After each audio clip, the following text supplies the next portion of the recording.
Welcome to today's vlog, day number 91 of 365 days of running, 2017 miles in this year. We're going to call this part 1 today. So part 1 was 7.8 miles, which was a little bit further than I thought that it might be. So 7.8 miles for part 1 of day 91. For this video, I'm just going to send you over to a part of the safety talk this morning, and to Brad, who is the founder of Operation Orphan, and just want you to hear this, because if you could put passion into a speech or define passion, I think this talk that he gave us earlier on would definitely show that. And just listening to some of the things he had to say makes you realise how kind of insignificant you can be, and how much more important things there are out there that need to be dealt with. So have a listen, see what you think. I want to just lay the foundation for context. When Cyril and I were starting the charity, we wrote some objectives down, and a lot of it's around an orphan. And an orphan has lost their family, okay? And our response is wanting to not come and view a child as a project, but view the child as part of our family, as a father would respond to a child, as a mother would respond to a child. And so everything we've done is trying to build a care structure or a support base that will create a new family structure for those children. One of the things we wrote in the vision was, when children are orphaned through natural man-made disasters, we'll do everything we can to identify them, to make them safe, and then to connect them to a loving care structure, and then look after them and be with them until they become adults. And every time for years and years and years, every time I read that, I'll be honest with you, it was so overwhelming in what what you're trying to achieve there. It's taken years and years and years to get to the point where we've been ready to even just engage in that proactive response. And Sierra Leone was the moment that Cyril and I found that over 5 or 6 years we had built an infrastructure which was in a very stable environment, health, education, psychosocial response, relief.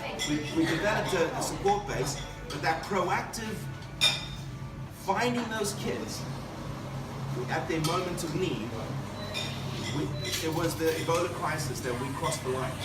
And you are going to, and how we, and the journey that we've been going on in outworking this vision is now,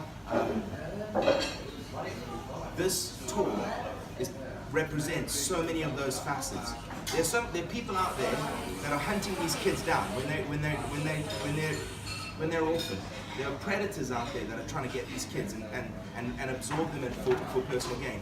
Our aim is to try and get them connected to a loving, local care structure so that they're not exploited. And that's why the Professor is with us here today, and that's why when you linked it up to Wilberforce and that whole journey, we want to make a statement, okay? To say, kids, we're here for you, and we're gonna come find you, and we're gonna be your family in the future. And that's what this the tour represents. And so you're gonna meet people like Kippy, and you're gonna meet her mom, Hannah.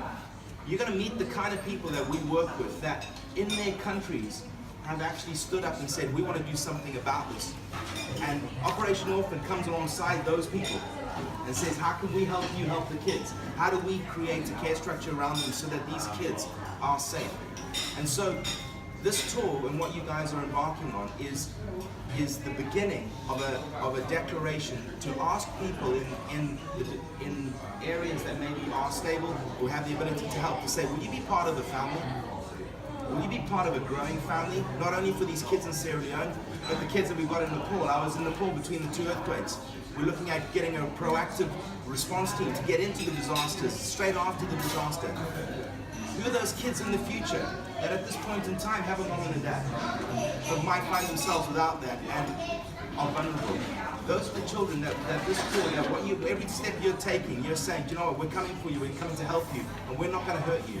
We're going to counteract those predators, and we're going to say, you know what, we're going to find you, make you safe, and keep you safe. And that's what this represents. And if what Michael was talking about, the end result of this tour, it's not about have you done 650 miles. It's have we done it as a team? Have we tried? You've taken on the challenge? And the stories that are going to come out of this and the legacy that I hope will be built on this and what it represents will lead to the saving and the support of hundreds, if not thousands, of kids in the future. I don't know what it might hold, but you know when you birth in something, and you know when somebody else takes up the mantle. That's what Michael did. You know when Mike, we introduced him and we've been talking for years. I've known you for years now. And then he goes out to Sierra Leone, we travel to Moldova, we've been to Ghana together, and he comes back and he says, I'd like to do something. He's picked something up, and all of you, most of you, when I've spoken to you, you're here because of the passion that this man exudes. That's somebody who's carrying a vision. That's not me trying to say this is what I want to do. This is about something that's bigger than all of us, and that's being family. And so I'm proud of Michael for what he's done, and I just honor you, Mike. For the hours and hours of effort, and I honor every one of you for all the effort you put in your own personal training, the practical, the routes, the prepping of the med kit, all this stuff to get us to where we are, because it's something bigger. Every step that you take, I hope that you would think about there's a child there that we don't know the face of and we don't know their name, but one day we will. And you will stand as part of their care structure, as part of their family. And I hope that message is what will emanate from what you guys are going to do. So thank you. I'm so proud of you. I'm humbled by your willingness to do this. Anybody who takes on Everest, the goal is that they get home safe. Most people think it's getting to the top, that's the goal.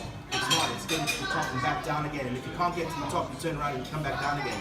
It's about the experience, it's about the team. And you're already heroes because you've taken on the challenge. It's not about getting to the top, it's actually having the courage to do it. And that's why you guys are really successful in my eyes and in the kids' eyes. So I wish you Godspeed. I wish you all the best. Keep safe, look after each other, watch each other, be each other's best friend. Don't be an enemy, be a best friend, because it's those kids that we've got to think about. And I hope that I call that out of you guys. Are you with me? When you're feeling low, just remember this. Remember there are those kids out there that we're doing this for. And that hope, we want to keep hope alive. And may this be the first of many, and the beginning of a widening of a family for many kids. Thank you guys. All right. Godspeed. Just say one more thing actually. Hello, back in the camper van, part 2 of day 91. So me and Roloff just went out and did our second section, took over from Simon, and what we found was a hell of a lot of hills. It was really hilly. But these hills seem to only go up. They never seem to come back down, which was a bit of fun. Hey, embrace it, right? That's all we can do. So 4.85 miles added to the total. So that's part 1 and part 2. Anyone who's good at maths will be able to work this out. So it's 7.84 plus 4.85 is 1.69, 12.69 miles. I think is right. So we'll go for that. So 12.6 miles, 12.69 miles for today so far on day 91.